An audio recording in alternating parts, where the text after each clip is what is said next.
So once you arrive to a scene, it requires you to do a size up of it. And then you have to come up with a plan to move forward. Making sure there's no fuel leaking out, making sure the ignition's off. A lot of those things sound like no-brainers, but in a car accident, people aren't necessarily thinking to put their vehicle in park. One of the first things we do is stabilize the vehicle. Cribbing is just blocks of wood, basically Lincoln logs we put together to support the vehicle.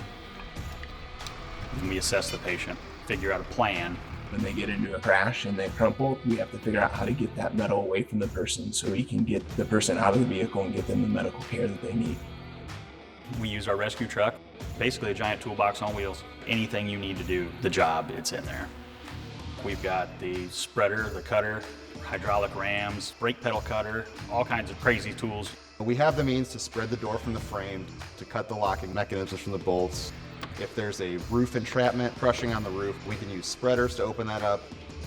You could tunnel through the trunk and get to the back of it and provide space for victims that are trapped underneath. What we call making a fifth door. You got 4 doors on a car normally, 2 front doors, 2 back doors. You start at the back door. You make a purchase point. You use the spreaders at the back door. You want to pop that door off of the bolt. Use the cutters down at the center post, which we call the B post of the car. Then you get the spreaders back in there and you push the B post out.